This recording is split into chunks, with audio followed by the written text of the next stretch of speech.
comme mbokk internet yi Diop Pro TV ci tournée bi ñu ànd ak le ministre de l'industrie Moustapha Diop état bu Nangalma la nekk nii ci Mérina Sarr dem nañ fa visiter terre yi ministre bi moo nekk noonu du dugg Moustapha Diop Mor Ngom doomu ndeyam le ministre Mor Ngom accueillir ko ñu ànd dugg ci biir mu dem nuyu sëriñ bi toog ñu placé ko mu toog waxtaan dañ leen bàyyi nag ngeen déglu li ko Mass Samb wax ak li ko Mor Ngom wax ak moom kat adduna dafa am loo xam ne nii aussi bu amee wolof Njaay dafay wax ne coy bu lekkee alom lëg bu lekkee alom na ko gërëmee coy ma nekk ca kaw garab ga yëngal ba mu wadd ca suuf mu for kon Moustapha gërëm nañ la sant nañ la askanu Nangalma walaay xamul leen liñ leen ëllëg mais ca kanam lañ koy xam agropole bii ca kanam la ñuy xam njariñam ca kanam la ñuy xam lan la mën a indil aw askan lan la mën a indil gox ak gox goxaati loolu lii wolof di wax naan wedd gis bokku ca kon yàlla na nu yàlla may ba ñu àgg ca loolu. Monsieur le ministre Moustapha Diop et j'allais dire jeune frère, Monsieur le ministre de l'Industrie, aujourd'hui, je vais vous rendre les terres qui appartenaient à nos aïeux, qui appartenaient à ces marabouts, mais qui ont compris la politique publique du président de décentraliser, de territorialiser l'ensemble des politiques publiques. L'agropole que vous allez mettre en place, la zone industrielle de Nangalma, tous les deux sont de votre magistère. Quelle générosité! Quelle générosité de vouloir créer autant d'emplois pour les peuples du Baol, mais aussi pour le Sénégal, j'allais dire, et même pour l'Afrique. Parce que nous ne pouvons pas dire et interdire à ceux qui viendront peut-être de la sous-région pour trouver des emplois, ça et là, dans ces entités qui seront créées. Monsieur le ministre, le président de la République, Macky Sall, ne s'est pas trompé en vous. Je vous ai vu parcourir des kilomètres et des kilomètres depuis une semaine pour mettre en exergue, en valeur, les options et les politiques publiques du président de la République. Je vous en remercie vivement, je vous encourage, je vous félicite. Monsieur le ministre, vous êtes accompagné de votre équipe et j'en ai aperçu, vous serrez la main du directeur de la PROSI. Cela veut dire quoi? Que ce que vous êtes en train de faire, ce n'est pas un leurre, c'est une réalité. C'est une réalité parce que les terres que nous allons vous rendre aujourd'hui pour leur transformation en agropole, nous en avons d'autres encore disponibles, disposées à recevoir donc la zone industrielle et cela c'est le directeur de la PROSI, votre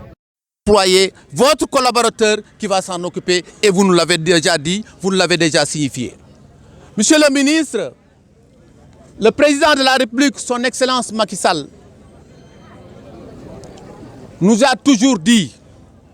« Je suis venu pour redresser ce pays, vaincre les disparités, faire de sorte que ce pays se mette sur les rampes de l'émergence. » Nous venons de Kédougou, de Tamba, de Kaffrine. Qu'est-ce que le président de la République ne nous a pas montré comme réalisation dans ces différentes zones? Demain, nous allons aller dans le nord. Qu'est-ce que nous n'allons pas inaugurer comme infrastructure? Et je suis sûr et certain, la prochaine destination du président, on ne manquera pas d'avoir le Baol parce qu'il en a réalisé et Nangalma en est une référence sur les réalisations du président de la République. Monsieur le ministre, je sais que vous êtes sur une longue pérégrination. Je ne vais pas encore trop vous retenir parce que vous n'avez pas encore terminé. Et c'est ça la volonté d'un ministre qui veut mettre en exergue les politiques publiques du président de la République. Vous êtes sur le terrain et je vous en félicite. Vous êtes au contact des populations, je vous en félicite. C'est ça que le président veut et souhaite d'un ministre. Je vous exhorte à continuer sur cette lancée parce que ce dont le Sénégal a besoin aujourd'hui, c'est de se rapprocher des populations, de magnifier et de montrer ce que le président de la République est en train de faire pour transformer ce pays parce que le PSE, le socle numéro 1, c'est la transformation structurelle de l'économie. Et vous êtes en train de jouer pleinement cette fonction. Je vous en remercie et vous exhorte à continuer. Monsieur le ministre, pour terminer, je vous l'avais dit à l'entame de mes propos, comme le marabout m'a religieusement et administrativement remis les plans devant abriter l'agropole,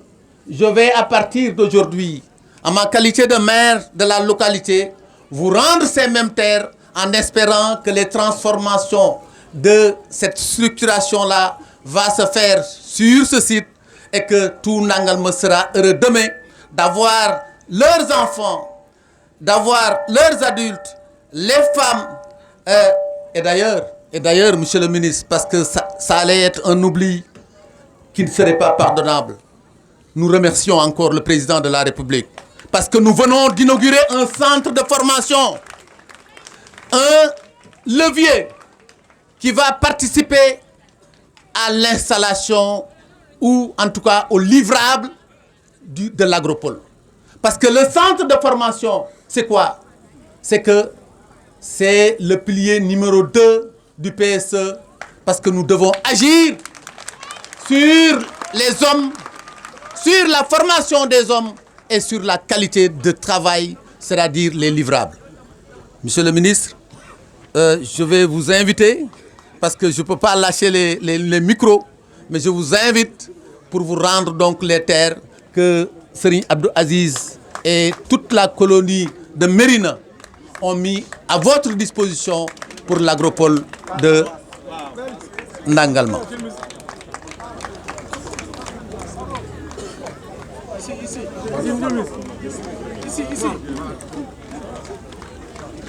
Voilà, monsieur le ministre, je vous ai remis donc les terres et sous la bénédiction du marabout, nous pensons que ces terres qui longtemps étaient cultivables seront utilisées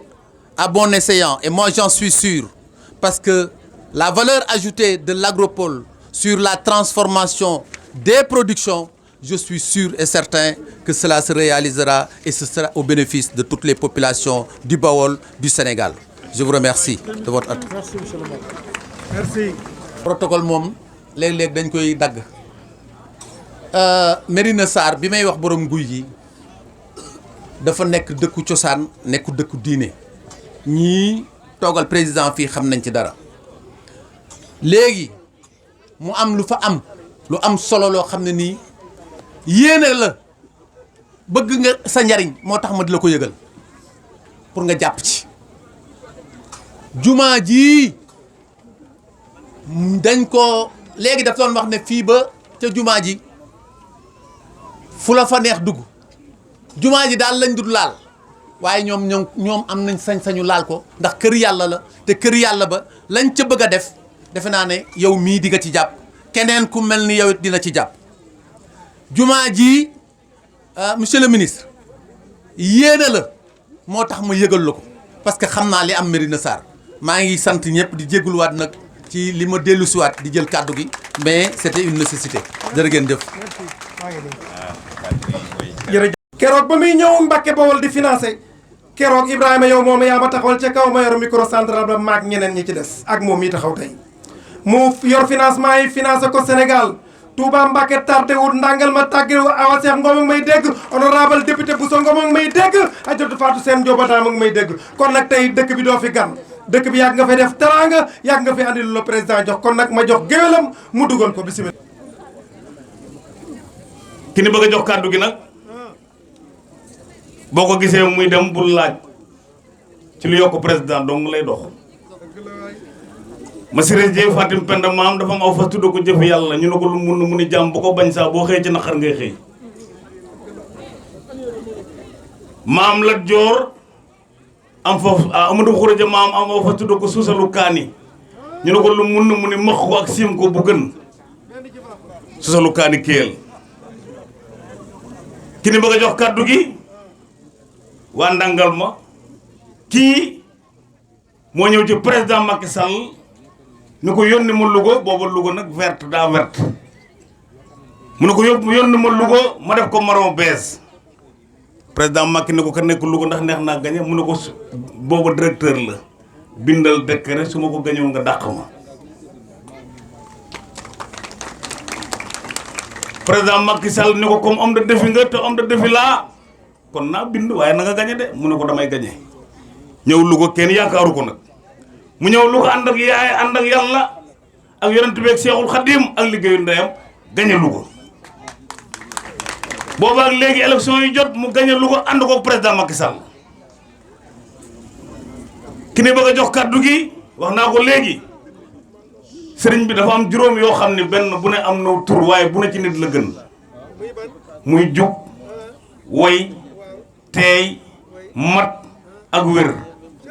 jub ci yoon lan ko taam waaye ci nit la gën nit bu jubul loo ko jox mu luubal ko waaye ko juba ngi teey cim ndox lan ko taam waaye ci nit la gën Moustapha ko teeye ngi nii way cim soow lan ko taam waaye ci nit la gën ku waye ngi nii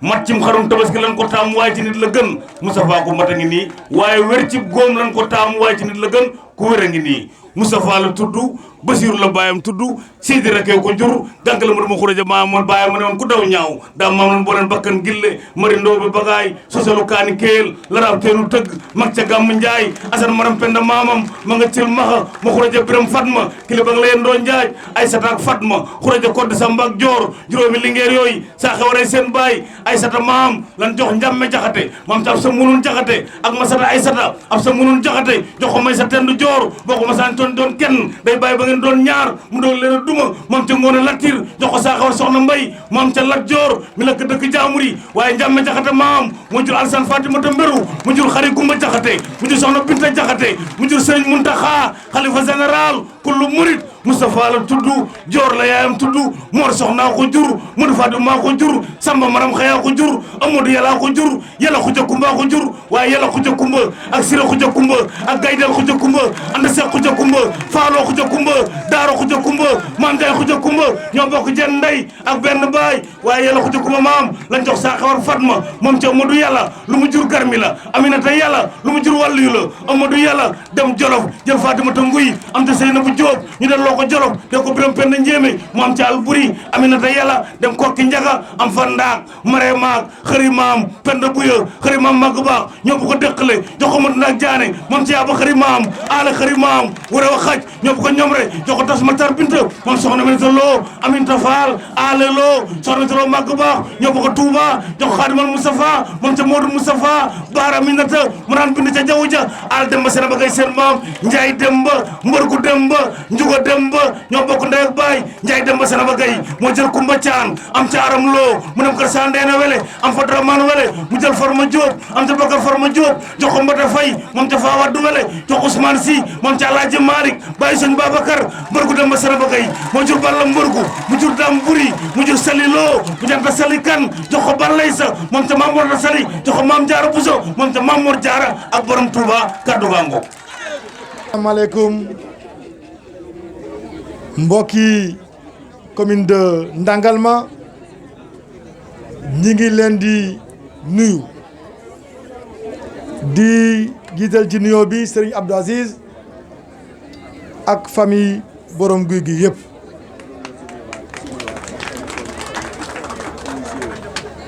di nuyu monsieur le maire de Ndangalma le ministre Mor Ngom di suñu xarit di suñu frère di suñu mag di ko engagé derrière le président Macky Sall di nuyu madame la présidente du conseil départemental mais di nuyu également suñu jigéen Fatou Sène di responsable des femmes bu Ndangalma may nuyu population wu Ndangalma yëpp di leen sant di leen gërëm ci accueil bu chaleureux bi nga xam ne tey defal nañu ko fii man ak délégation bi nga xam ne tey maa ngi ci ànd ak l'ambassadeur du royaume de Belgique ànd ceeg le représentant résident de la BAD ànd ceeg également le représentant résident de l'ONUDI nga xam ne ñoo ànd ak ñun diñu jàppale ci programme partenariat pays bi ñu ànd ci également ak les autorités administratives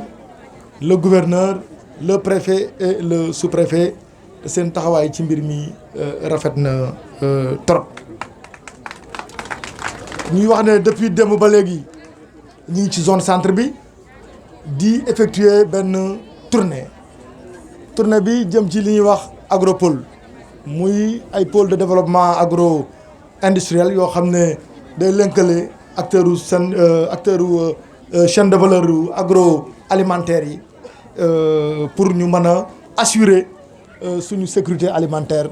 mën a bay plus de nos produits agricoles mais ñu transformer leen ci place pour mën a créer koom-koom mais également créer emploi pour ndaw ñi ak mag ñi tey suñu objectif mooy andi suñu l'apport du secteur de l'industrie ci politique d'emploi massif bi nga xam ne son excellence de président Macky Sall lancé na ko pour jëmale ko ndaw ñi ak jigéen ñi filière yi nga xam ne tey moom la ñu war a développer ci goxu agropole centre boobu nga xam ne mi ngi ëmb dëkk yooyu ñuy wax Kaolack Fatick Kaffrine mais également ak Diourbel filière yooyu xorom si la céréale bi la mais également ak gerte gi am na yeneen filière complémentaire yoo xam ne ñu ngi ci biir yoo xam ne lu mel ne ndaamaraas gee geneen dañ ko fee war a transformer sur place pour créer emploi ak richesse tey agropole yooyu bu ñu paree dana indi lu tolloog 19200 emplois te filière complémentaire yi emploi indirect yi mu war a créer ñëwaguñ ci donc loolu yaakaar naa ne kon dina créer ay emploi yu takku ci goxu centre bi bu baax a baax te dana booster économie centre bi ba mu mën a gën a dox bu baax a baax a baax a baax a baax a baax tey am nañ mbégte parce que depuis bi ñu commencé tourner ba léegi fépp fu ñu jaar fekk nañ les maires sous l'égide des gouverneurs et des préfets ñu sécuriser foncier bi ba nga xam ne jot nañ délibération yëpp actuellement benn partie financement bi libre na mooy coopération belge joxe nañ lu tolloog 22 millions 500 euros